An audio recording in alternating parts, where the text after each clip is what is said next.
Well, good.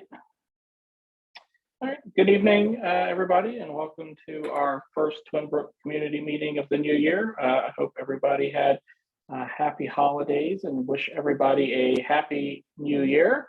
I hope everyone's enjoying the cold and snowy weather. It feels like it's been a few years since we've had it. So we'll go ahead and get started tonight. The focus of tonight's meeting is really in regards to public safety. So we are grateful to have representatives from Rockville's police force on hand tonight.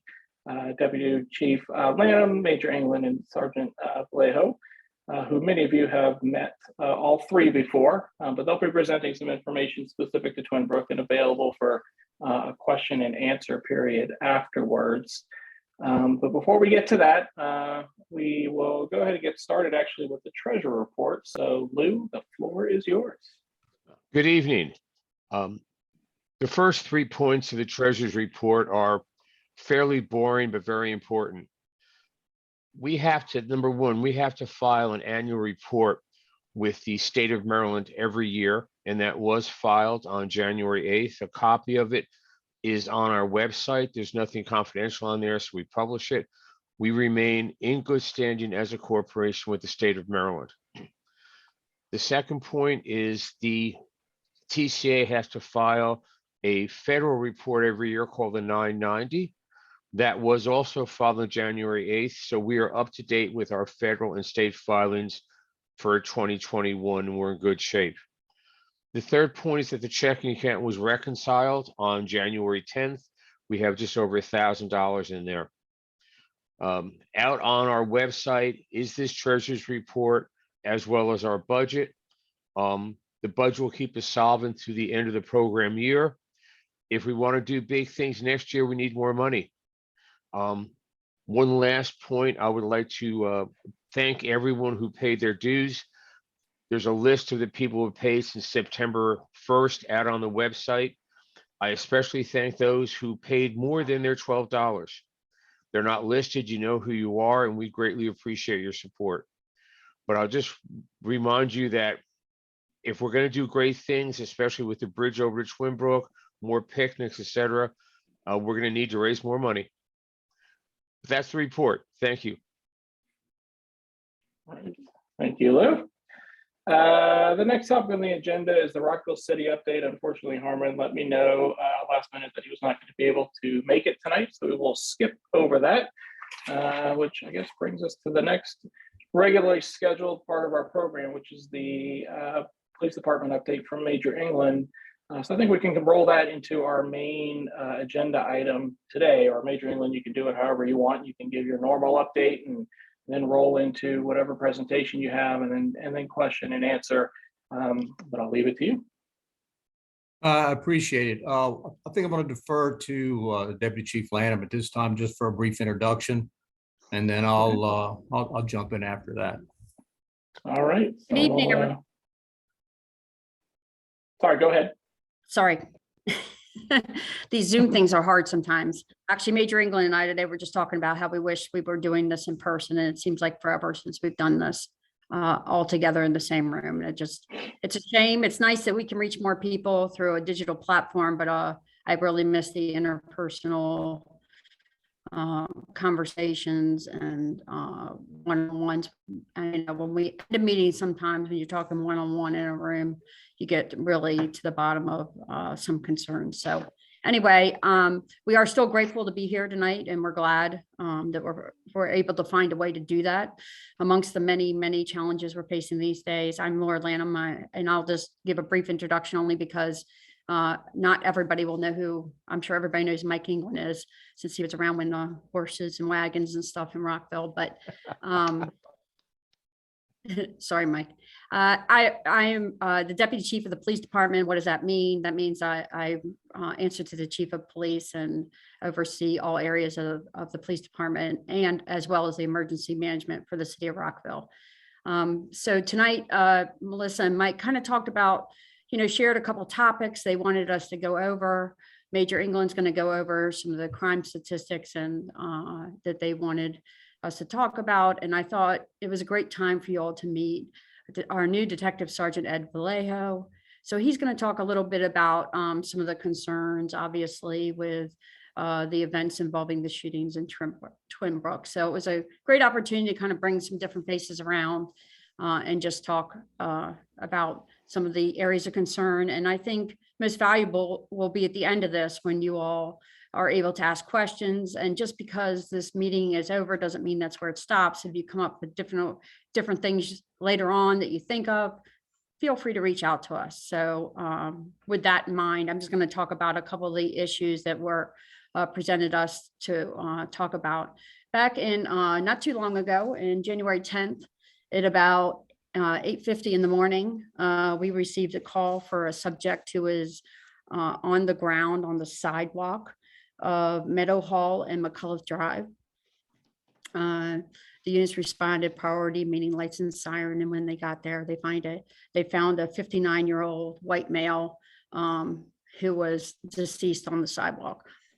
It would appear, we don't know for sure, that he was possibly homeless. And I was asked to provide an update reference that. There isn't tons I can share with you with that.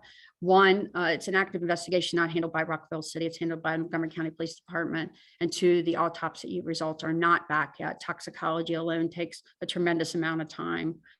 It was taking a long time once, when the opioids kind of kick off. There's just a tremendous backlog. And then you add COVID to the scenario, and it just takes a long time to come back. So everything on scene indicated it was a medical event or a natural death. There's no signs of trauma.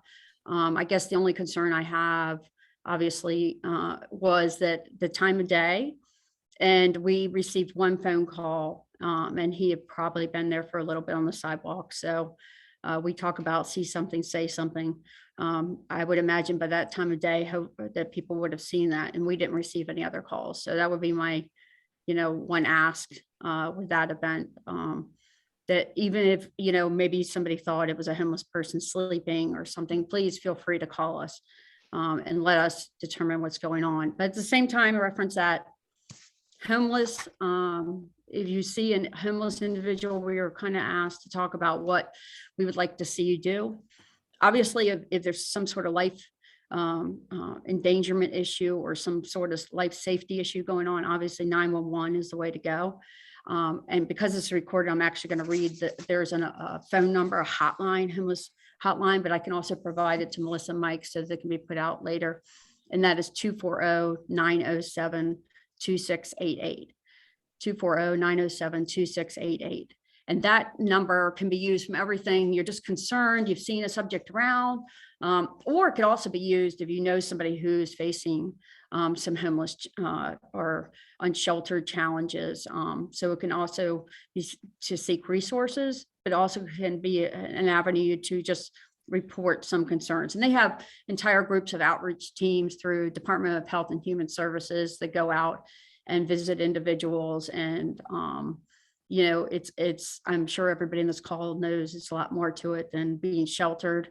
A lot of the focus these days is on harm reduction. What does that mean? Whether that's drug and alcohol treatment, whether that's medical treatment, because not everybody wants shelter for multiple reasons, but there are other things they can do to assist that individual, meet them where they are. So we encourage you to utilize the many resources this county has. And along that line, we have a member of our department. It was Jan Selheimer, and now it's Brian Paul, who is a member of the Interagency Commission on Homelessness. So usually every month, they've canceled the last couple due to the holidays and some other challenges. We meet with all kinds, everybody from county council to mental health providers as a part of this commission, just to try to talk about different issues with homeless. So we're pretty in touch with those issues, and they're obviously incredibly challenging, especially when you add the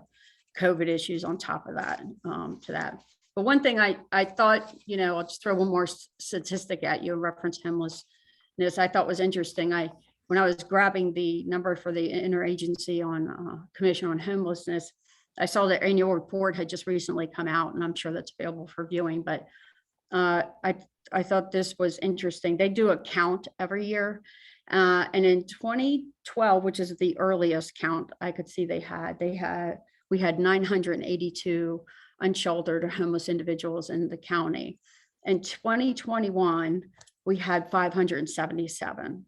I was pleasantly surprised about those numbers, but not insinuating that 577 is acceptable, but the population has gone up. We're obviously, experience a lot of financial instability in the county.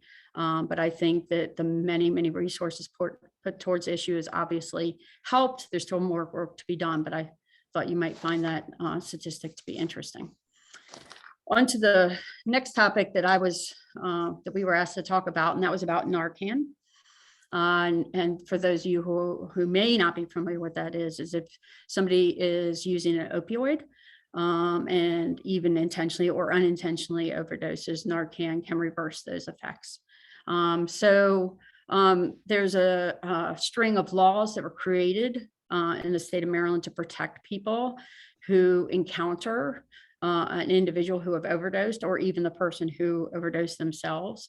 And those are basically Good Samaritan laws that allow you to call 911 and seek help without any repercussions, even if you were the one who was using illicit drugs, or you were the one who witnessed it or were a party to it and are calling in. So that's important to know. So the Department of Health and Human Services used to do in-person Narcan trainings. They haven't done that in quite a while.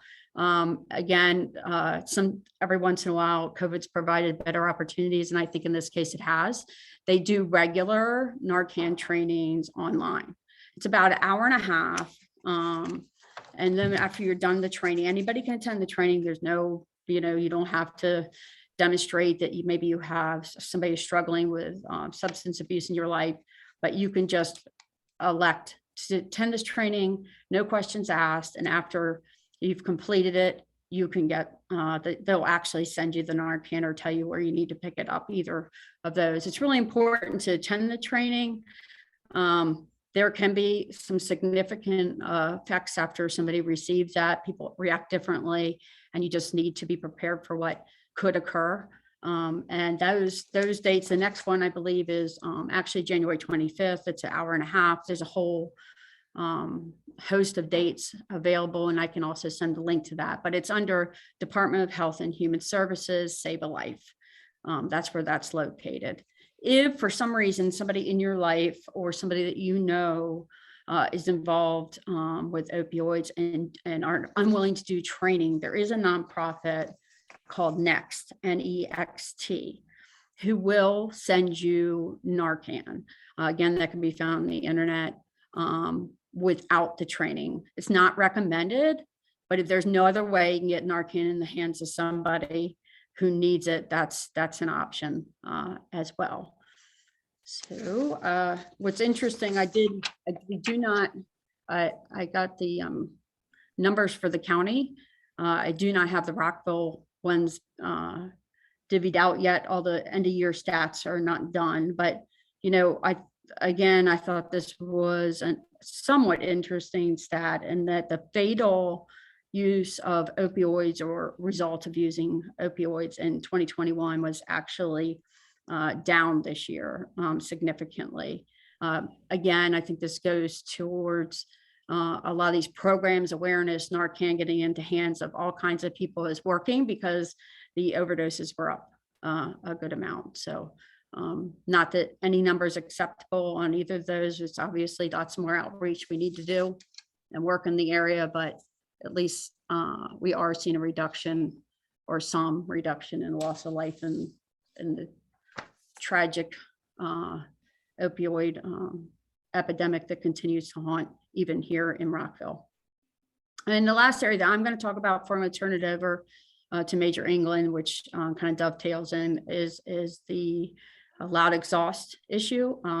Major England will talk about the enforcement efforts in that area, and I'm just going to talk briefly about legislative efforts. So for anybody who's not aware, this is not just a Rockville issue. This is something kind of peaked its head once COVID started. People had time in their hands, and it became a hobby, what to do, when you're home.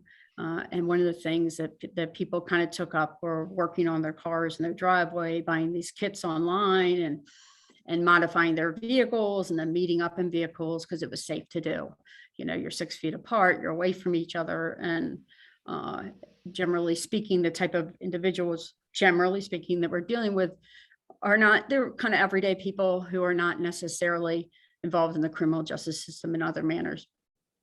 But it's such a problem in the state of Maryland that Maryland chiefs even had a meeting about it, meaning, you know, every chief in the state of Maryland, you know, kind of brainstormed on a call what to do about it. And I can tell you, my daughter goes to college in Nashville, and I was standing there not too long ago, and I could hear them roaring around in Nashville. So it's happening everywhere. It's a really complicated issue. It's a complicated issue because in order to be in violation, it has to be something that's installed after the factory. And there are many muscle cars, for lack of better terms, like your Camaros and Mustangs, who have factory options, which would probably most people on this call, when you listen to them, would think they were illegal, but they're not. The other issue is the fines are $70, and Major England, again, we'll talk about the enforcement of that. So just because you write somebody a citation doesn't mean they're going to cease the behavior. It may very well be worth it to them to continue to enjoy their hobby. Last year in Annapolis, there was a legislative effort to increase fines. It failed miserably. It didn't go very far at all. I think when you look at this issue in a silo and alone, people want to increase fines, but then when you look at all the efforts in the area of safety on the roads and stuff, it's hard for the legislature to look at an equipment violation and make those fines really high when you have a lot of safety issues. And it would end up making those fines for an equipment violation higher than some safety issues. So I think it becomes more complicated than it sounds, but I will tell you that the mayor and council has worked with MML, which is the Maryland Municipal League, which is a group of different the governments within smaller municipalities to put, you know, some effort towards seeking increased penalties in that area. So they are working on that. They are looking to see if that's something we can get somebody interested in to increase the fines. Again, this is a complicated issue because you look at equipment violations and in policing, and you see nationally that there's a real push to get policing out of enforcement and equipment violations. It tends to impact your economically challenged communities. It tends to impact your Black and brown communities. And there is a real push to get policing out of that. So it becomes a little complicated. I personally believe that, and we talked a little bit about it, that we would like to see something more in an inspection, whether that was through emissions, you know, while checking emissions or something, that maybe there would be some sort of inspection.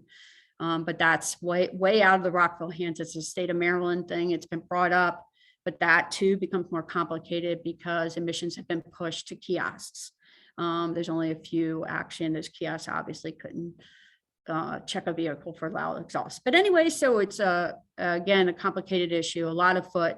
We've done a lot of work with the municipalities, a lot of enforcement, and I'll turn it over to Major England to talk a little bit about that. Thank you, Chief. Real quick, since we're talking about the loud exhaust, I'll just let you know what the department's been doing as a unit. We've done 2 phases for our loud exhaust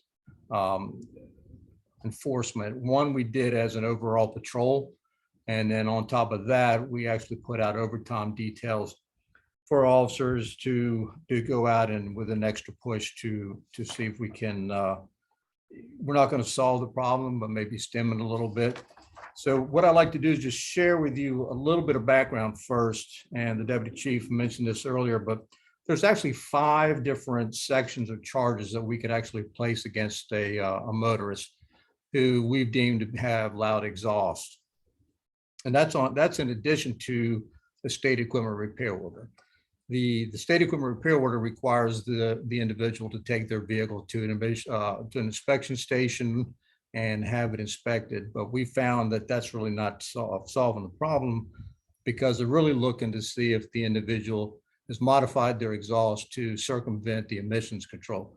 That doesn't have anything to do with loud exhaust, so they're really not making them correct that issue.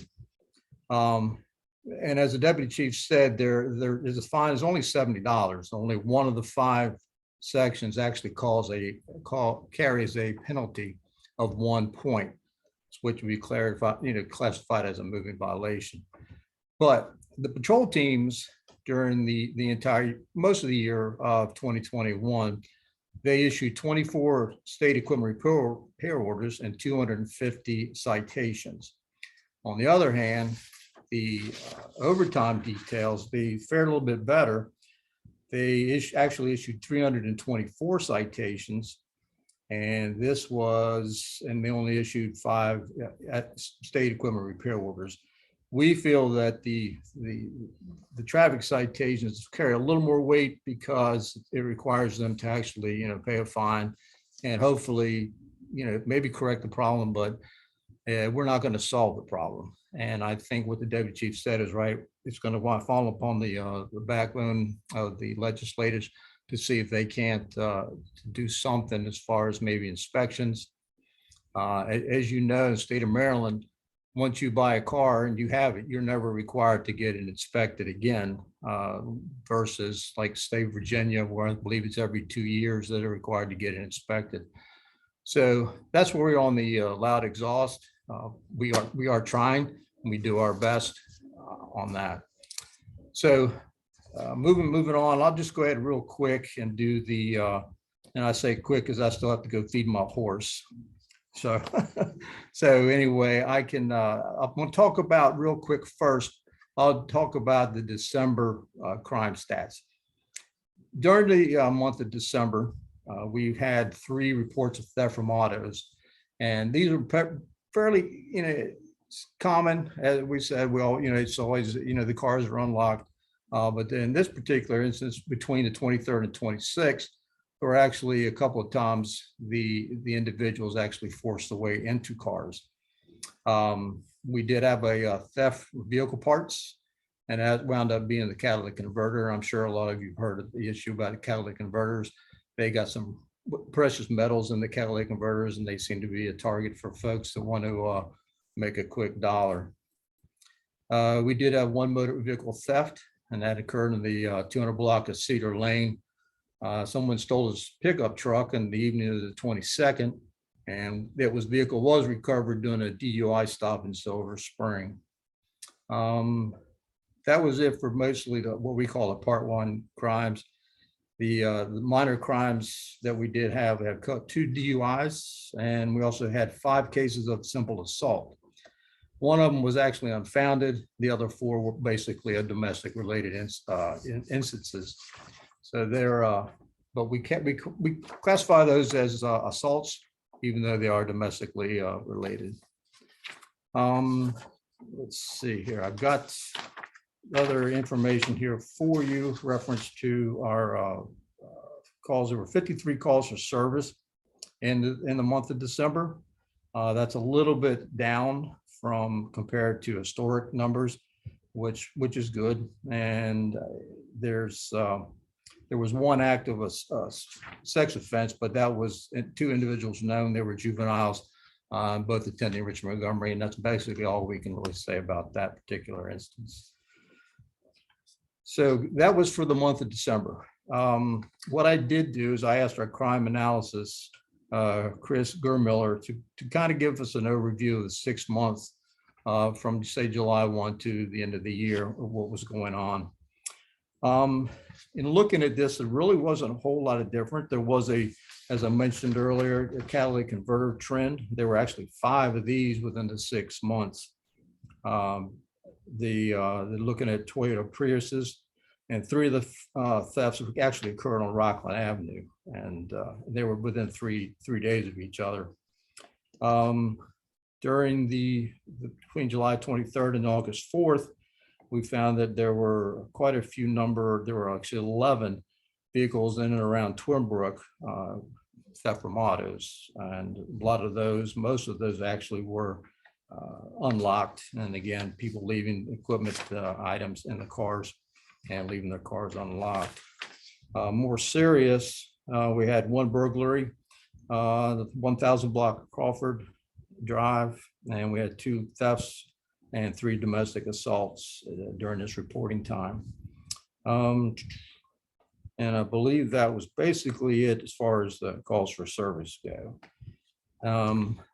Finally, what I have is one of the other topics besides the loud exhaust that we were asked to look at was basically an update on the bike path, Twinbrook bike path. This is something that we as a police department continually check. We don't stop. This is we have what we call a code 18 list, and they're basically directed assignments. These are what officers are assigned to do on a weekly basis. And Twinbrook bike path is one of the ones that never comes off. So this is a standing request and a direction for our officers to check the Twinbrook bike path. So during the year of 2021, we actually checked the bike path 955 times. We had 6 enforcements. There are some calls for service that are, while they're not attributed to the Twinbrook bikes up directly, they occur in the vicinity of the Twinbrook bike path. And we kind of capture that and keep an eye on that as well. But that's basically an overview of what's been going on in Twinbrook in the last 6 months. One of the things that we wanted to do, Sergeant Vallejo's here this evening, wanted to kind of give you guys an update and where we are on the shots fired calls that there. I think there was, and Ned can correct me if I'm wrong, there were 3 to 5 of those calls shots fired, and he's going to fill you in on that. Hello, everyone. Thank you for inviting me to this presentation. This is actually my first time joining this group.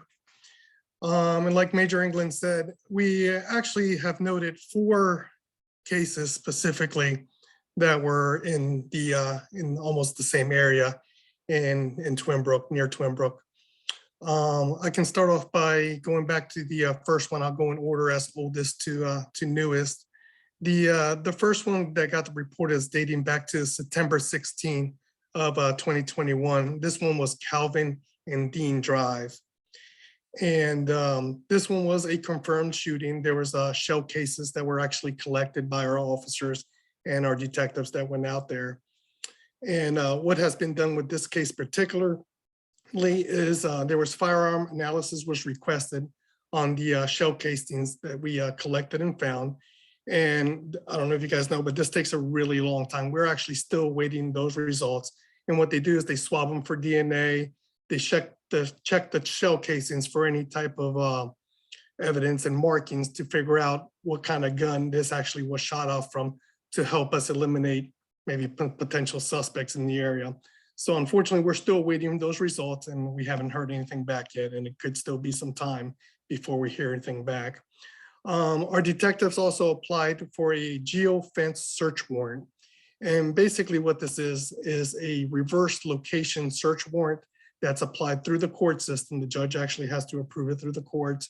And it allows law enforcement officers, we get a report back from whatever the search warrant is, from different cell phone companies providing us any active mobile devices that were used during that time frame or in the area of the shooting. In this case, it would be Dean and Calvin. We did get those results back, and unfortunately, there was nothing of substantial value in that report. So the report was a negative result. It was nothing inconclusive. Had it been something worthy, we can track back what cell phone number, and then we can look at possibly suspects by tracking what cell phone numbers were used in that area during that time of the shooting. But unfortunately, in this situation, there was nothing inconclusive about that one. There was video collected. Our detectives and officers went door to door, checking for ring video, ring camera footage, anybody who had any type of security to get possible suspect or even the sounds of shots that recorded on their video at home surveillance. And they were able to collect some video from certain residents, but unfortunately the video is not of good quality enough to be able to identify the suspect. Or I think in this situation, I don't think they were even able to identify the type of vehicle that was seen driving away from the area. The next one I can move on, there was another confirmed sounds of shots on November 16th of 2021. And this is actually very similar to everything that took place on the first one. There were shell casings collected on this one as well that were submitted for latent prints, DNA, and markings, and we are still awaiting those results as well. There was another geofence search warrant applied for this case in particular, and we did get those results back. And again, unfortunately, those results came back negative results. There was nothing that came back conclusive with those. Again, there was video collected, but the video collected in this situation was not of any value either. All you hear is the sounds of shots off in the distance, and you can't identify any suspect or vehicles driving away from the area. The next one, and this one really wasn't that confirmed. It was on November 27th of 2021. And I'm sorry, let me go back to the previous one. That was at the 500 block of Dean Drive. And that was the one on November 16th. The one I'm talking about now is the next one, November 27th, 2021. This one's also on Calvin in Dean Drive. No shell casings were recovered, nothing was found. So this actually has been placed in what's called inactive case status because we weren't able to recover any evidence. There was no shell casings and nothing of any evidentiary value for us to investigate in this case. I believe in the report, it did say they collected video from one resident, and all this video was sounds of shot off in the distance. It didn't even show a particular area where it came from. There was no car seen, no suspect running away or anything. So in this particular case, it was placed inactive. There was no additional leads that we could follow up on. The next one happened at Baltimore Road and Edmondston Drive. This one was on November 30th of 2021. And like our previous one, there was no shell casings recovered in this case as well. This case has been placed in inactive case status as well. One neighbor provided a video from very long distance away. You can hear shots in the very long distance, but no video, no person, no officer, no evidence. So the only two cases that we are actually still waiting for possible DNA or fingerprints from the shell casings that were covered are the ones dating back to September 16th and November 16th, exactly to the day a month apart, which is suspicious. Our detectives do have a possible suspect, but it's really just a throw in the dark here because we don't really know if it's going to be related or not. It could be something related, and I'm not going to say because this is still an open investigation, but it could be related to something completely different, and it might not have anything to do with the shots in that area. But we're trying to see if there's a way to possibly link them together. And that's really all I got in case anybody has any questions about the shootings. All right. Well, thank you all for those updates. I think we can move. Lou, I see you. Lou, hold on 1 second, Lou.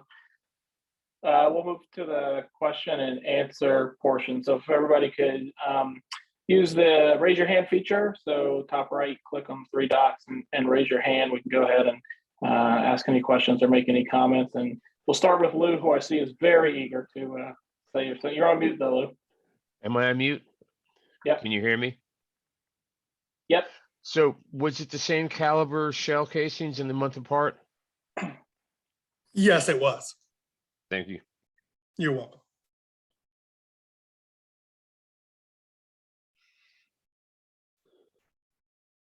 Mike, a question that was submitted to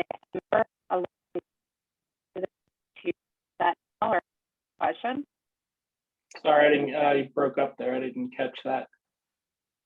Sorry, I'm also recording. We have a question. Can you hear me now? Yes. Okay. I'll stop my video. We have a question from the community on the topic along the lines of the topic of the shooting. And that was, how can we eliminate the unease that the community may feel or have about calling in anything around this kind of issue, or calling in non-emergency on issues in the community. I could grab that, Melissa. Marissa, sorry about that. You know, I don't think everybody knows you can call in anonymously, whether you're calling 911 or non-emergency, both. There's no obviously, you know, we would prefer to be able to interview you because you may not know details we find important, you may think are unimportant. But if that's the only way we can get information, we'd rather it be anonymously than not at all. You know, there's always, I think, and even more recently, a reluctance for people to call, you know, for fear of being wrong. And our officers are absolutely highly trained and professional, and they're certainly not going to approach anything other than in an investigatory manner to see what's going on. They're not going to assume because somebody's reporting something that that's what happened. We're going to go find out and see if we can get the information, put it together, and maybe talk to other people in the area and see if we can learn more information. But yeah, I don't think most people know that you can be completely anonymous if you wish to. If I could add to that, a lot of times we always hear that, well, I didn't really want to call because I didn't want to bother you and didn't think it was that important. And my response to all that is, I'd rather someone call us and it not being important and not be needed than to be needed and be very important and not call us. We'll never, ever tell you, don't bother us and don't call us. We appreciate the calls and we want the calls.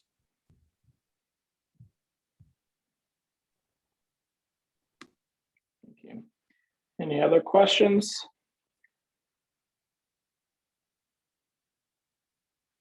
I have a couple more from the community, unless somebody here has a question. I defer.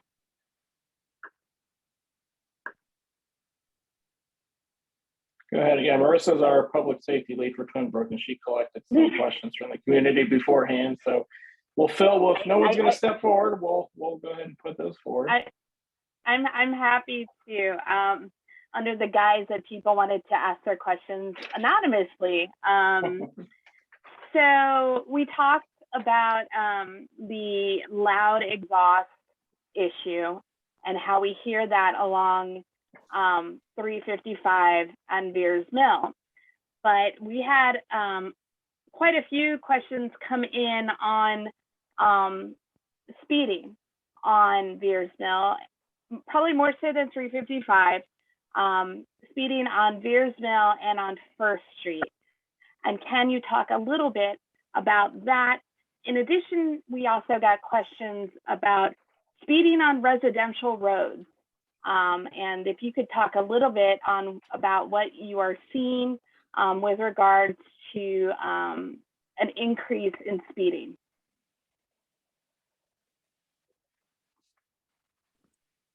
I'll tackle that one at first. One of the things we are seeing is people are out and about more so, obviously with the higher traffic, we do get a higher number of complaints about speeding.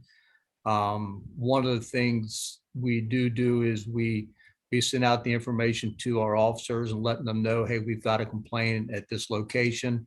And a lot of times what we'll actually do is we'll reach back out to the complainant and see if we can pinpoint a day of the week, maybe a time of the day that they're experiencing or seeing this possible activity taking place.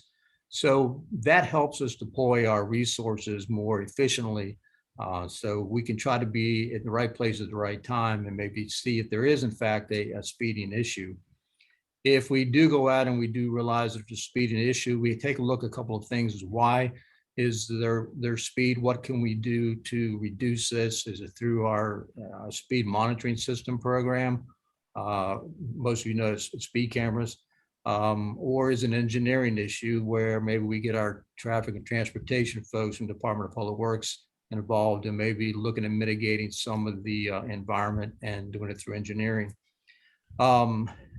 We encourage folks that are seeing speeding issues or they think that there are speeding issues, to give us a call so we can go out. We do rely on the community very heavily to be our extra set of eyes and ears and let us know where these issues are going. We do have a very small traffic unit that we can deploy to these areas, and they can come back to us and say, yeah, I went out there for a couple hours. I didn't see anything, but I'll keep an eye on it. Or they come back and say, yeah, well, I was out there and yeah, there's definitely a problem. So what we do then is we put it, as I mentioned earlier, our directed patrol assignments. So we push it out to the entire patrol teams, and as calls for service and other obligations allow, they can go out and actually work that area. Yeah, I'll add on a little bit there. One, no offense meant here, but the public, generally speaking, isn't the best at determining speed locations. We find a lot of times once we go out there, it isn't, when you're walking and somebody's going by you, it seems a lot faster than it is. Doesn't mean there's no issues at all. The other issue, and I don't know if anybody remembers, towards the beginning of COVID, the Washington Post did an article about the increase in speeding when less people were on the road, and it talked about some statistics with speed cameras. And if you remember that, one thing that was left out of that article was that was absolutely true. There was a tremendous increase of vehicles going over 100 miles an hour. But what was left out of that article, right? You only know what they tell you, was it was the same individuals. It was a very small group of individuals who were basically flying all over, the metropolitan area. And that doesn't make it less concerning. But when you just looked at the numbers, you thought that everybody was speeding, but it turned out to be, just like a lot of violent crimes are a very small, minute part of the population who are victimizing people. It's not this great number of individuals. And it was the same thing going on. I think these souped up cars were zipping around and having a good time. That was something that was talked about a lot in the media, but I don't think it was talked about in the full sense of what was really going on. But like Major England said, they're real great about, as we can, we're, besides regular staffing challenges that we're really having, within the police department, we've had some significant COVID issues that are challenging us every day to make sure that we have enough people on the road. But as we can, let us, if you see something, just like we were talking about before, say something, let us know where these problem areas are. I will tell you, we regularly get reports of different areas of speeding, and we're always looking at some area of the city references speeding complaints. So that is something we do. We actually receive probably it's our number one complaint, pedestrian issues and speeding issues from the community. And that makes sense. Related to that, we had one other follow-up, which is, especially on Veers Mill, how much do you use data on car collisions to inform where speed enforcement should go? And I think that this comes from the various collisions that have occurred at Veers Mill and Atlantic, Veers Mill and Edmondston, and how do you overlap that? And I guess a follow-up also is, how do you mitigate during speeding enforcement, how do you mitigate the fact that you are in a marked car and that will automatically slow individuals down that may be speeding?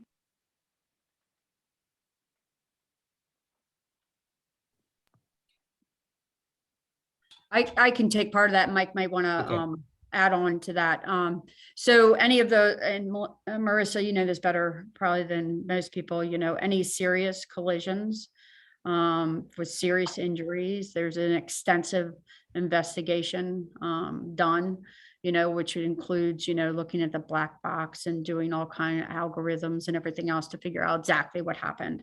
Part of that 365 view of those collisions includes, the state, the county, the city, depending on, who owns those roads that are involved, and engineering and what can be done, and looking at past history of those intersections for a quote everyday collision, which is not as significant. The, officer on the scene will do a basic investigation. Obviously, we need them on to other things. And then they will determine fault, and the person at fault is most of the, probably 90% of the time cited for that collision. So there is an enforcement done right then and there. Then we also, as part of, Vision Zero and a part of, our enforcement and deciding where we're going to enforce, we actually use his title is crime analyst, but he actually will help us look at the heightened incident areas within the city of collisions. We can look at that and we do look at that from the most serious to just significant numbers. And so we will concentrate enforcement based on just those numbers alone. So even if, it's not a significant collision and we're seeing a higher number than other areas of collisions, we try to look at the cause of those and do enforcement based on that. It's not always speed. It may be that you need better signage there, or it's confusing to people. There's things that distract people. There tends to be people tend to generally want to put more signs. That's not always helpful. Sometimes it's more distracting to the driver. So you rely on the experts to figure out, here, an intersection with a lot of issues, what's the best way for us to mitigate those problems and to make it, a place where there's less collisions. But, some of the areas, I'm not telling you anything you don't know, were built a very long time ago with a much smaller population, with less vehicles. So there's challenges, and almost every, mitigation factor costs money. So then, if you're dealing with a state road, like Veers Mill, then you got to deal with, I think everybody here knows, and it's outside of the city, but Turkey Branch and the fatalities that occurred there and how much it took for the state would step in. So that's you're competing with the entire state, not just in Rockville. But I will say we have a lot of advocacy in the city of Rockville, and a lot of tremendously bright people who work tirelessly on the issue, and the county's a great partner with us. And I don't know, Mike, you want to add anything else to that? Yes, thanks, Chief. One of the things Marissa did mention about, what about if it's a marked car? Obviously, if it's a marked cruiser and we're going on Veers Mill Road, folks are going to slow down. That marked vehicle is a deterrent for speeding. A lot of times accidents occur when there's an illegal movement of a car, driver failed to pay full-time attention, distracted driving, things of that nature. It's hard to enforce speed on Veers Mill Road because, one, we don't have any place for a vehicle to stop and set up to monitor the speed. We do have a couple of cars that are equipped. Well, we have stalker radar, which basically is radar that can be utilized while the officer's vehicle is actually moving. So it will catch individuals coming and going. So we do have that option as a tool. But for the most part, we can't even do, speed monitoring systems on Veers Mill Road. It is a state road, and that in itself, as the chief said earlier, poses a lot of challenges in and of itself. Lou had a follow-up question. You're on mute, Lou. If a group of Twinbrook residents come to you and says, this crosswalk scares the hell out of me, I don't want to cross it with my kids, and we can show you that there's too much speeding, it's bad, what can you do for us? If we can point. Are you talking about on a state roadway or just a neighborhood roadway? Edmondston, is that state or? No, Edmondston is the cities. Okay, that's a good thing. There's a park down there in Edmondston. Right. And people are afraid to cross that street. There's a crosswalk, it's very well marked, and there are some traffic calming devices, but it's hell to cross. What can we do besides run and carry our children or grandkids across the street? Yeah.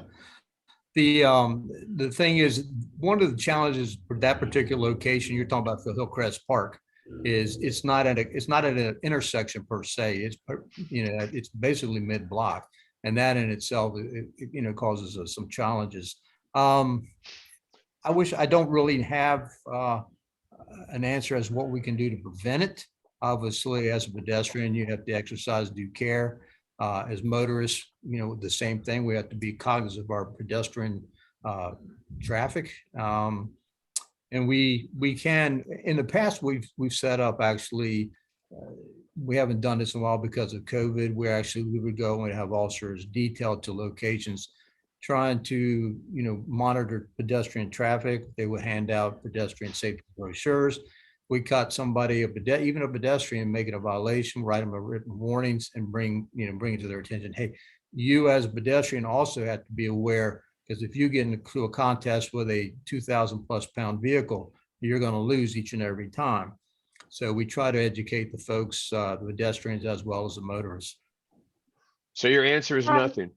No, that's not what I If I said. can, Yeah. I'm And sorry, if I can jump in, there is something that we can do, and that is anybody who has any concern about pedestrian issues needs to come to a Rockville Pedestrian Advocacy Committee meeting. We are on top of it. We strategize on these issues. We work with traffic and transportation, and you get to hear awesome anecdotes from Deputy Chief Latham about the turkey branch and what it takes to get a hawk signal, because a hawk signal is what we have on Twinbrook Parkway. It is the pedestrian actually activates it, and then it stops traffic on both sides. And I defer to the deputy chief, but it's not as easy as kind of snapping your fingers and it happens. It takes a lot of energy. But I will also push back a little bit too. I'll put the link into the RPAC, the Rockville Pedestrian Advocacy Committee, but I also push back to Major England and just note that we don't do enough driver education. So while we may hand out pamphlets to pedestrians in a game of pedestrian beat car, is always going to lose. And there's a lot of driver education that is missing as far as how to navigate what you do at crosswalks and interact with a hawk signal. So I just wanted to plug RPAC. We do absolutely awesome stuff. We compile data, and I'm not biased at all, but it's a great group of folks. Yeah, I do apologize because I thought I had said that when we do stop, motorists alike, we do hand out educational brochures, and we do write motorists citations too if they violate the pedestrian safety laws. So we work both sides of the street, if you will. So there's pedestrian education, there's motorist education. And a lot of times with this, there's always three components of this. You got the environment, you got the education, and then you got the enforcement. We can certainly do the enforcement, and we can bring environmental issues to public works, traffic and transportation. And we also, through our pedestrian brochures, safety brochures, which, as again, we do hand out to motorists and pedestrians alike, we do participate in the educational portion of pedestrian safety as well. I wanted to follow up on the automated enforcement piece, which I think Deputy Chief Latham talked about. I do think there's a growing appreciation and sympathy that traffic enforcement, maybe isn't the best use for a typical police force time, both for its, negative impact on minority communities, as well as just, there's a lot of crime out there now that's increasing everywhere, and it'd be great if you all could focus your efforts where it's needed, rather than on some issues like traffic enforcement. And I've noted a distinct turn in the conversation at the community and within the city, brainstorming these ideas about automated enforcement. Of course, most people think about speed cameras, right? Either the mobile units that are put out temporarily, or the permanent structures that exist on certain roads like Twinbrook Parkway. But there are other solutions that community members have raised to us, like license plate readers that are not tied to like a vehicle, like a police vehicle, like something you would put like as a mobile camera, or ones that are used to record or catch these modified exhaust systems. So is there anything that you can share with us about the challenges of utilizing these automated enforcements outside of budget, which is always a concern, but where does state law, for example, prohibit the use of some of these technologies, and where do you find that they're best implemented? Yeah, so the only technology by statute we're allowed to use is automated enforcement for speed and red light. That's all that's allowed as of right now. One of that would be a state of Maryland legislative issue. But just so that like in the New York added the New York sleep law, and if anybody was paying attention to that, that they added decibel readers to police cars. So they quote did automated enforcement, but it wasn't standalone. Maryland statute is written is based on Maryland transportation law for modified exhaust. It's not in the noise ordinances. So it's not a decibel issue in the state of Maryland as written. So even if, sorry, my cat's joining us. Even if they would have to be a dovetail of changing the statute to reflect decibels, and as well as the legislature would have to allow that automated enforcement. There's a lot of mixed feelings about increasing automated enforcement. First of all, it's actually really expensive. I know most people think it's a huge money maker, and there are places it is. There are certain intersections or locations it is, but it takes a tremendous amount of backlog of work to get it done and approved, and human beings that have to go out and monitor these systems. And it's not quite the cash cow people think it is. On top of some other concerns about, again, you're still enforcing equipment violations, whether it's a police officer or not. And equipment violations are generally kind of frowned upon right now. And I say from a national standpoint, not just from the standpoint of police enforcing it. It's whether people, what segment of the population ends up getting cited the most from those. So it becomes a complicated issue, but the short answer is it would take multiple legislative changes to do that. Somebody else had mentioned, just in case it comes up in an email about that, from Maryland Avenue, we get a ton of complaints about trucks coming downtown there, and about automated weight, the same type of things. Again, those are all would have to be a legislative change. And for the technologies that are currently allowed, the speed cameras primarily, what restrictions are there about where those can be placed, especially permanent ones? Are there any? Yep. So it doesn't change whether it's permanent or movable. That doesn't change anything. It's got to be a residential area. It has to be zoned residential, and I think it's 35 miles an hour in a school zone. That's, that was recent. That was only Montgomery County that allowed that. It was only school zones outside of Montgomery County, and that was recently changed in the state of Maryland. So you're going to see increased use of speed cameras throughout the state of Maryland now that changed, as a heads up if you're driving around the state of Maryland. But that we can't put them on state roads. We can put them on county and city roads. And so it's a little bit limited, obviously. When you're talking about Veers Mill Road and Norbeck and places like that, certainly that becomes more problematic when you're dealing with state roads. You also have, technical issues, and I'm certainly not the expert on that. There has to be a certain amount of space and placement that goes into whether it can actually feasibly go there and have enough time to read. And that's not for me to get into, because I don't know all the ins and outs of that. Yeah, so just to clarify, you said it could be placed in a school zone and it has to be an area that's zone residential. And then what was the speed limit requirement? I know you said 35 miles per hour. but 35. Yeah, Major and what England does that mean? 35. Yeah, that's correct. 35 or Okay. less.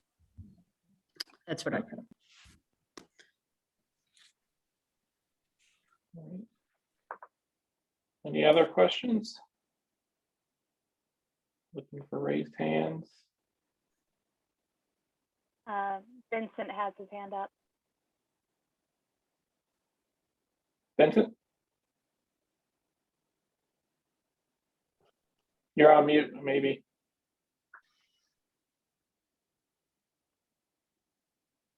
We can't hear you, Vincent.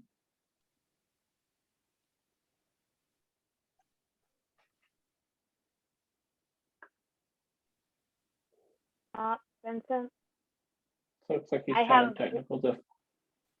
I have one more community question if we want to do that while Vincent's looking Sure. at his, okay. So I know Major England, you mentioned the path, and I think the general gist that we heard from folks was what can we do beyond calling that emergency? If we are getting more people to be comfortable doing that, that's great. But what in addition to that can we do or can we advocate for that would increase the sense of safety on our path? Well, one of the things I know that was a big debate was lighting. And I know that was an expense, and I think they shut that down. Because one of the reasons technically the Twinbrook bike path is considered a park. And if you make it a lighted area, then according to the city statute, if it's a lighted area, then you could use it to activities. So there's a big debate on whether or not lighting should be or should not be. As far as safety, obviously, if you're out for a walk, we always encourage folks to walk as together, two or more. And if you're walking and something just doesn't seem right or feel right, to just give us a call and we'll come down and we'll check it out and see what we can do. I know Recreation and Parks, Steve Mater and Diane, as most of you, if you may or may not know, she's retired. But they were very proactive in having the brush cut back during times, and that helps too, is removing the trash and the debris and cutting back the shrubberies where folks would tend to congregate.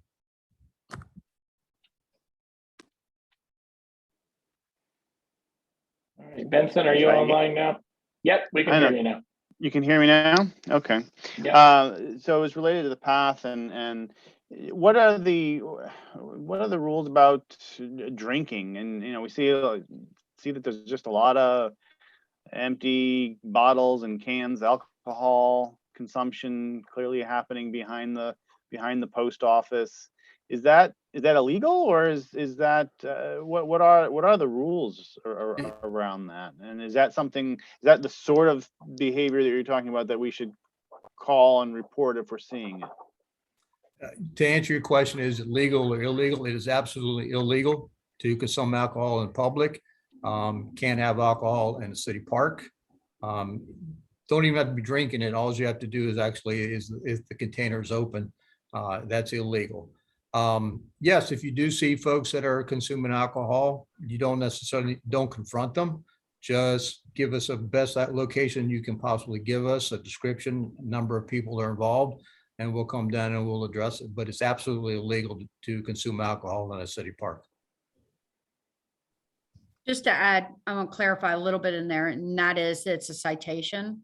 It's not something where, unless there's more to it that beyond the drinking that somebody's going to be arrested for. And I'll add a little bit of reality to that too. Low-lying offenses like that, the state's attorney's office generally is not seeking much of a prosecution, if ever. It would take something pretty significant. So it can be, we will do our part. We will do our best, but there's not necessarily a lot of disincentive in the long run sometimes, which can be frustrating, I think, for everybody involved. But absolutely call us. That's what we're there for.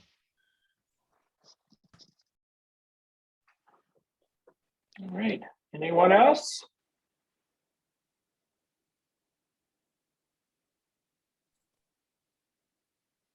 James.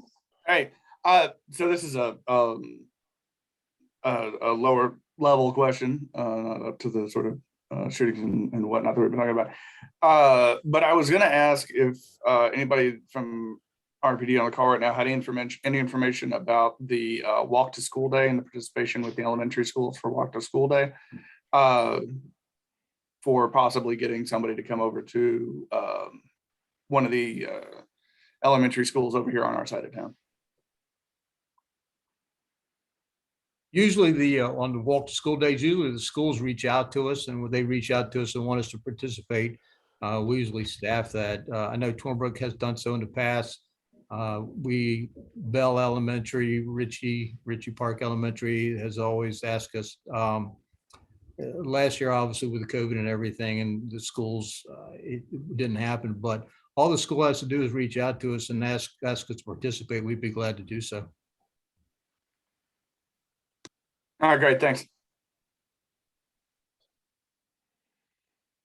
All right. Last call. Any other questions or comments?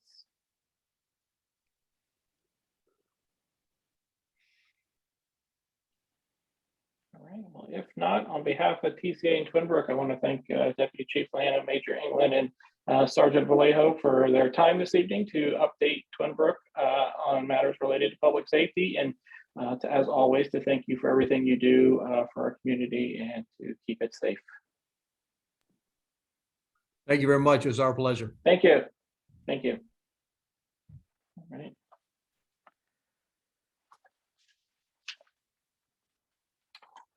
All right. Well, that was the main show for the evening, but to kind of wrap things up, I thought we could just do a quick round robin with the TCA Executive Committee, just to update the community on some things that have been going on the last few months. Overall, I'd say it's been fairly quiet since our last community meeting in October. The last few months coincided not just with the holidays, but unfortunately the rise of Omicron, which has again put a damper on things. But there still have been some issues that I think are worth updating the community on, especially in regards to topics that we've had featured in previous meetings. Not just related to TCA, but I think many of us also serve on various boards and commissions with the city and the county, and we have things that we think might be important for the community to know about. I guess related to the conversation we had tonight, I might first turn it over to Vincent, who has been our point person on the vehicle modified exhaust systems, and TCA has had some efforts to work with our District 17 delegate, in particular Julie Polakovich Carr, on this, and Vincent's really taken the lead on this to educate himself and watch state legislative sessions and communicate with our elected representatives, and so I think he has some good updates to share with the community about that. Well, yeah, just briefly, as I think it was the deputy chief that mentioned that there was the efforts last year to stiffen the penalties for speed racing, and the modified vehicle exhaust did fail. Our own Kumar Barve chairs the committee in the House where it failed to move out, and he's on a number of occasions spoken with about reluctance overall in the legislature to impose stiffer penalties. It's just the Senate Judiciary Committee is very reluctant to do that. So that path seems like it's going to be a long road.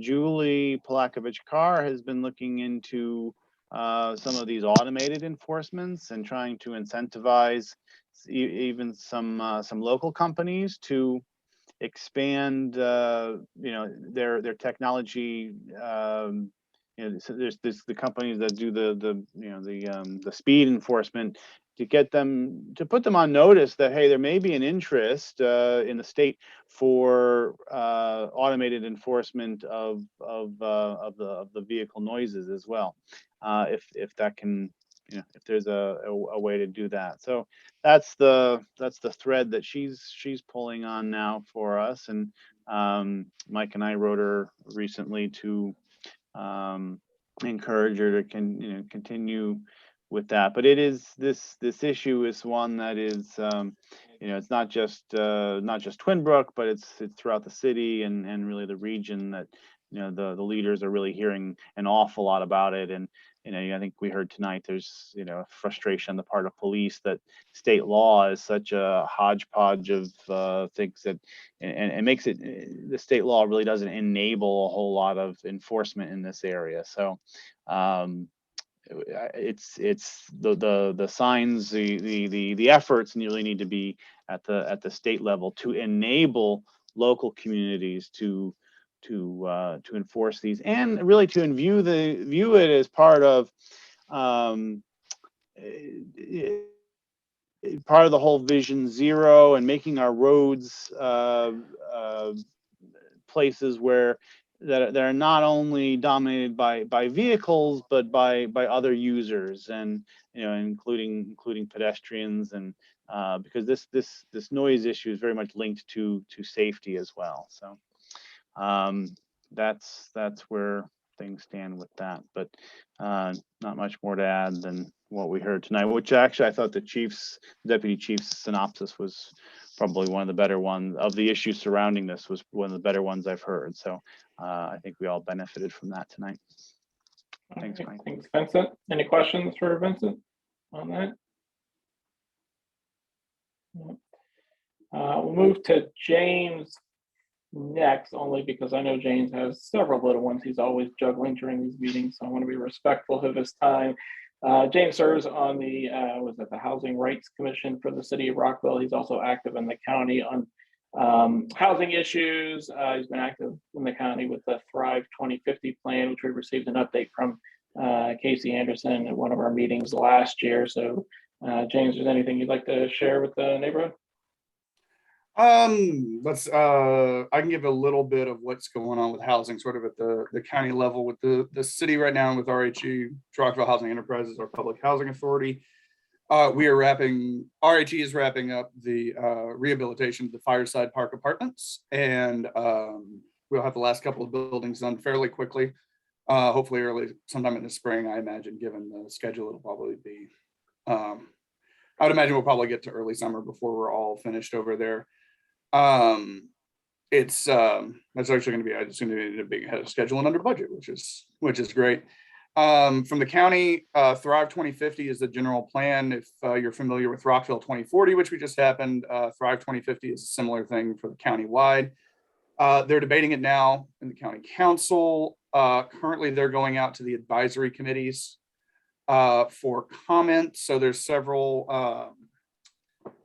coming up right now. The Mid-County Advisory Committee, Down County, coming up the 16th, 20th, and 24th. I'll get the link to it here in a second.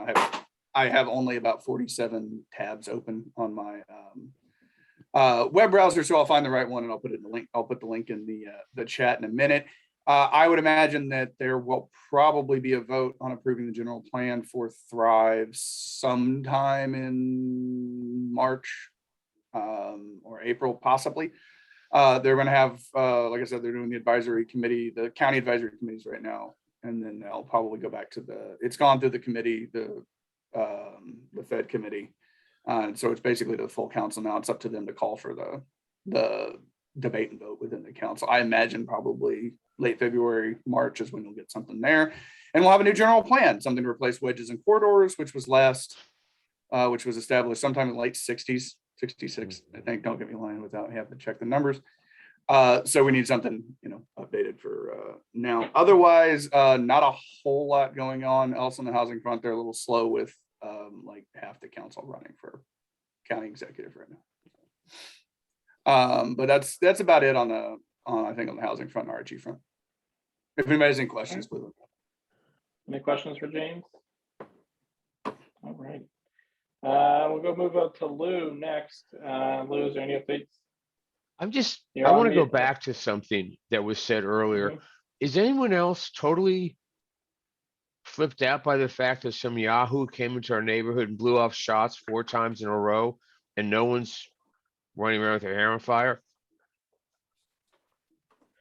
That's mean, where my daughter's 4th birthday party was. Is Yeah. directly in front of where they Yeah. had the 2 shots. I would really like more information on what the heck's going on.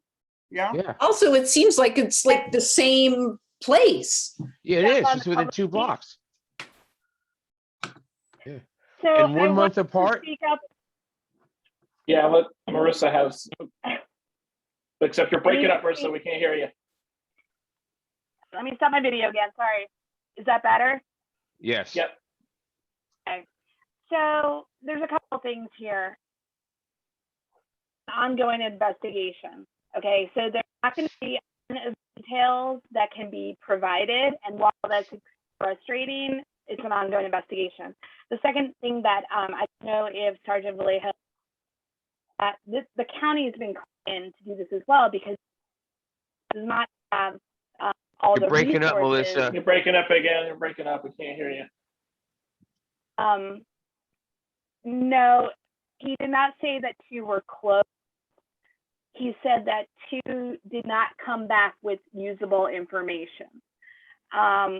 So I just hate to say that we don't know anything, is that we're not able to get into the we would all like with investigation. Can't hear. Yeah, sorry, Marissa, we can't hear you. I'll eat about the ongoing investigation. That's Yeah.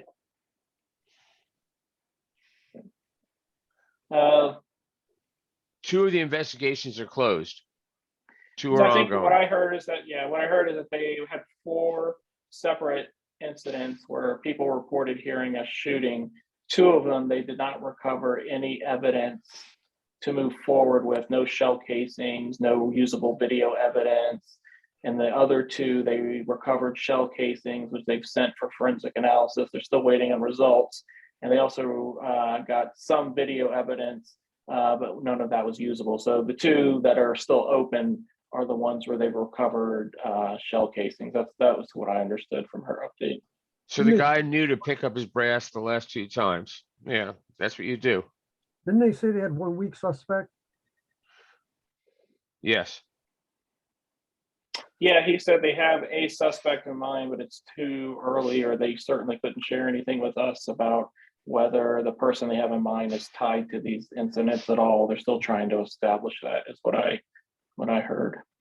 Was there any suggestion that it might be in regards to some kind of dispute in one area? I live on Dean Drive, and there's a couple of odd neighbors, but someone maybe being targeted with just being scared, trying to scare somebody, or you think that it comes back to the same area. There's got to be something to do with that. Yeah, I mean, those are, let's see, Marissa's typing in the chat, right, because her audio. Yeah, I mean, I think those are all good questions, and those are things that we could forward to the Rockville police. I think the point Marissa was just trying to make is that it's frustrating because it's an ongoing investigation and there was nothing for them to report to us, but they certainly seem to be on the case. And I know Marissa in particular, as our public safety lead, has been in contact with them about this. So it certainly isn't being ignored. Well, this is a Hornet. There's just not a whole lot they can tell us right now. Even they know more than they're actually able to tell us right now, I think is the bottom line. It may be a hornet nest question, but what about the idea of more cameras on some of the telephone poles or something? Just so like a 1 shot straight down Dean Drive could do a lot. And I'm about to put a motion sensor light up above my van because it's been robbed twice. But so I'm just thinking maybe put a camera up there at the same time. Yeah, I mean, I think that's a good question. I think that's why I asked about the automated enforcement, about what things might stand in the way for more automatic enforcement. And so I don't know if like what you're talking about, like that type of surveillance camera is also prohibited. Because what I heard Deputy Chief Latham say is that the only automated enforcement that's currently allowed under state law are speed cameras. But I don't know if that extends to like surveillance cameras. I got a red light ticket that the state gave me, so there's more than she says. Well, No, she said speed cameras and red light cameras is what she Okay. said. Yeah. And then, this is also a good reminder, I think everyone's heard, and he mentioned it at the thing, is that people can actually register the cameras they have on their own homes, like your Ring cameras or security cameras. You can actually register those with the Rockville City Police Department, so that if there is an incident like this, they can contact you and ask for that video to see if there's anything usable. So it sounds like they were able to get some video from neighbors through their Ring cameras and security cameras, but unfortunately none of it was usable.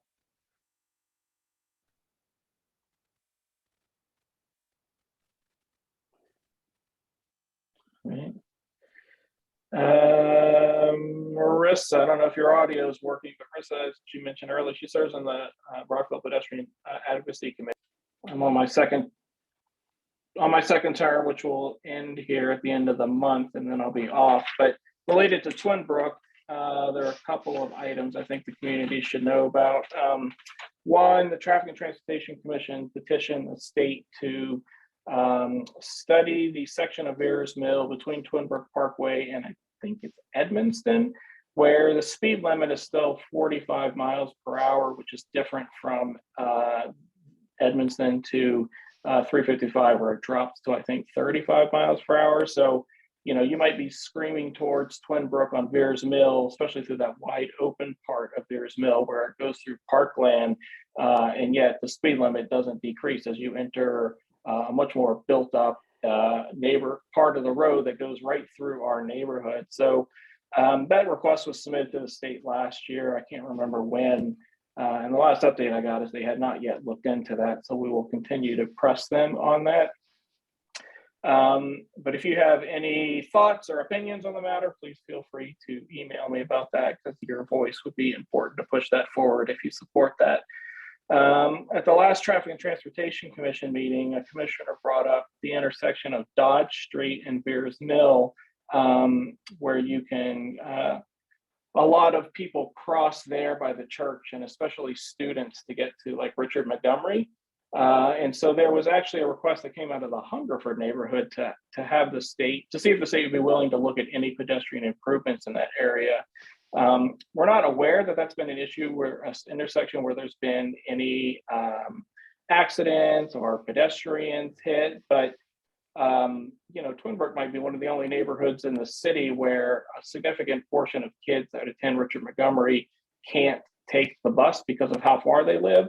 And unless they're driving or are being driven, they either have to walk, bike, or take the public bus, which means they have to cross at least one, if not both, state highways, Veers Mill and 355.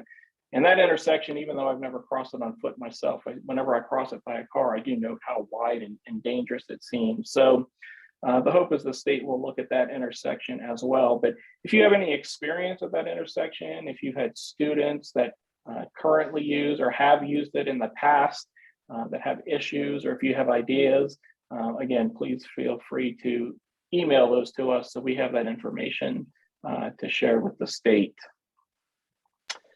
In the past, I've served on the Veers Mill Bus Rapid Transit Citizen Advisory Commission, and we received an update on that in November. Just real briefly, the county proposed several bus rapid transit routes throughout the county several years ago, one along Veers Mill from Rockville to Wheaton. And there has been ongoing work with that. They're still doing preliminary design. I believe it is funded through final design, but has not been funded through construction, but they do anticipate that that will happen, and that they would expect buses to begin running on that route in 2026.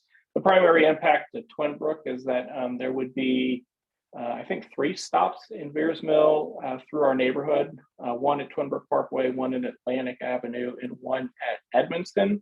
So the most recent meeting was about station design and access to the station. The county has a great webpage on their bus rapid transit project, including this route. So if you want to look, if you want to find out more about that project, just Google bus rapid transit Beers Mill Road, and it'll bring you to that webpage. Any questions about those? No. We did get a request from several neighbors that live along Ardennes, especially over by the school, about issues of drivers running stop signs and speeding. So we're also working with the city's traffic and transportation commission and staff on Ardennes. I'm not sure what they can do there. Ardennes has several traffic calming measures already implemented with speed bumps and numerous stop signs, but we are in conversation with them, and they are doing a traffic study in January. So we'll see what comes out of that. Lou. Yep. There was a Rockville officer on Ardennes in the mornings for quite a while by the stop sign before Rockcrest, or before the school. Haven't seen him there in 2 years. But it worked. People slowed down. He was there like every day during the I'd school say year? 2 days out of 5 when I was going to work. During the school year? Yes. Only, or all year? During the school year. No. But I haven't seen him in quite a while. And he made an impact, or they made an impact. Haven't seen it in over a year and a half. And it was a Rockville officer. Okay. Yeah, I didn't know about that. I'll have to ask about what happened then, and how they got that officer to be stationed, if it was funded through the school system or what. Yeah. All right. Any questions about the traffic updates? Hi, I have a question. This is Allison. About the BRT, when you said 2026, is that to start or to complete it? That is their project completion date. I don't know if that's when they would start running. My understanding is I guess those two were one and the same, but I don't know that for sure. So then construction would be happening a couple of years before. And do you know the construction time? I mean, like what kind of... Okay. No, yeah, I mean, the stations would be the biggest construction piece of that, which would be happening off the roads, because especially in Rockville, they're not at this time removing any traffic lanes for cars. They're not building, they're going to be doing things with the signals. They'll be building stations. They'll be building some queue jumps at the lights, like the one that already exists currently at Atlantic. So hopefully it won't be a huge impact, but certainly as we get closer and those details are finalized, that information will be shared. So no separate lane, and they're not taking the median. Right. Okay, thank you. Yep. Not in Rockville. Any other questions?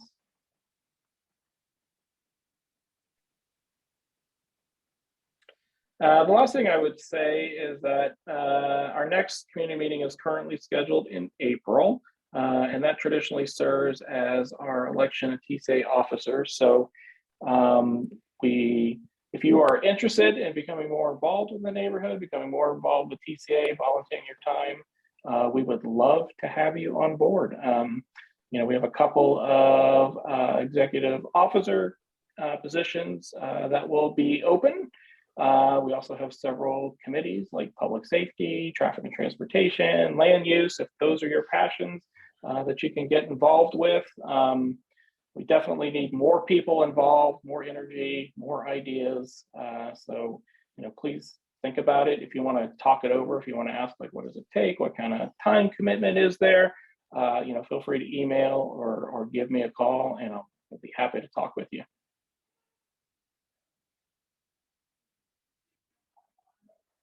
All right. Any other questions, comments, concerns? Thanks, you guys, for doing so much and keeping us updated. Yeah, no problem. Thanks, Allison. Thanks for coming to the meeting. And we'll continue doing so also, I guess I'll put in a plug for our monthly our walk and talks, which we started in September. We had to cancel January's because it was the weather. And so, but we hope to pick back up in February as long as the weather cooperates. So stay tuned for the recent announcement on that. It'll be on the south side here of Bears Mill this time because we're jumping back and forth. But we've seen increasing numbers of people join our walk and talks every month. Chuck was a rock star at our last one. He led us on a non-native invasive species hunt. He had several very scary looking instruments that he showed us how to safely use to take down vines and growth. But they've been a lot of fun. I think we've gotten a lot of new neighbors that have moved in during the pandemic are coming out on these walk and talks because it's their first chance to really explore the neighborhood and meet people. So please stay tuned and please come out for a future walk, especially if we'll be passing near or by your street. Thanks, Mike. And on Sunday, we're taking a Weed Warrior group up to Redgate, if anyone's interested in doing a 2-hour thing from 1 to 3 and the weather's decent. Right. Anybody else have any updates they want to give neighborhood, something you're involved in, you think everyone should know about? Oh, somebody jumped in. I couldn't hear him though. Oh, wait, I realize this is That Allison. might have been me. I was gonna, oh, go ahead, Al. Do you have any updates on what's MCPS is doing with the old Carl Sandburg building? 'Cause Not they were since doing the some work last, and then they kind of stopped, and then I thought they were doing some work again. Nope. I think the last, and Allison and I have been in contact about this, and I don't remember the last email, Allison, that we shared, but I have not received any updates about that since then, but I'm happy to follow up to see if there's been any other movement. Benson, are you raising your hand on that issue or something, you know? No, I was just telling my son to be quiet because I was No. unmuted. Because I was sorry. I was going to ask, just go back to Chuck for a second there, if he could give that that spiel again about the Weed Warriors at Redgate. That's Sunday. 1 to 3 p.m. and we'll be meeting Hey, at just tell me again those times. Redgate, 1 p.m. to 3 p.m. and we'll be meeting in the parking lot at Redgate Park. What year's your son? He's a 7th grader. Okay, so he needs SSL hours? Oh, I wasn't even thinking of that, but yeah, let's talk Good. about that. Okay.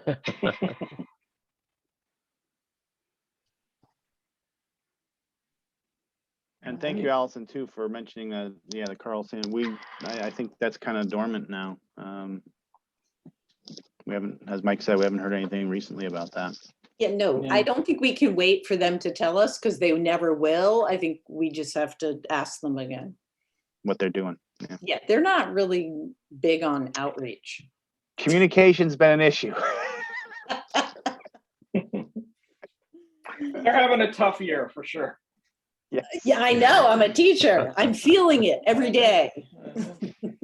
And just because we're here now, and this Twinbrook is one of the schools they announced this evening that would be the Twinbrook Elementary School would be one that is going virtual for the next 10 days. So I think the staffing issues, it's just become a little bit, it's largely because of staffing issues. I think that decision was made. So Bell was another one in Rockville. So there are quite a number of schools that they announced this evening that would be added to the list of ones going virtual.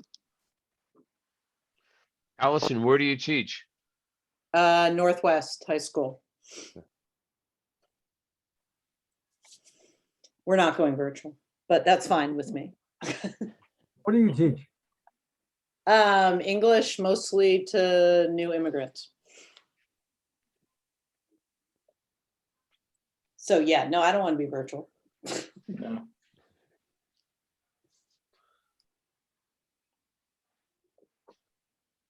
All right. Anyone else for the good of the order? Anything you would like to share with your other neighbors? Sam, you got anything for Twinbrook Village? No, you're on mute, Sam. You're on mute. We can't hear you, Sam. No, I don't have an update for you. Okay. We're taking basically a sabbatical, with this virus. So we're just keeping it close, and that's it. I do have a question for Chuck, if I may. When are you meeting on the next week, Warrior? Like you just gave it the time from 1 to 3 at Redgate. Say that again. When are you meeting? Oh, at 1 p.m. at Redgate Park parking lot. What date? Sunday, this coming Sunday. Thank you. Thank you. Thank you, Mike. No questions. I'd like to thank you very much for the offer, and that's Boyd, I'd like to touch base with you again. I will be giving you a call. Okay. Okay, great. Yeah. And Look Lou, forward to I'll be calling you as well. Okay. Here. I'll wait till tomorrow. Okay, Okay. All right. sounds good. Well, if there's nothing else, thank you so much for attending tonight's community meeting. And as always, if you have any questions or concerns, please feel free to contact me or anyone else on the TCA Executive Committee. Good night, everybody. Good night.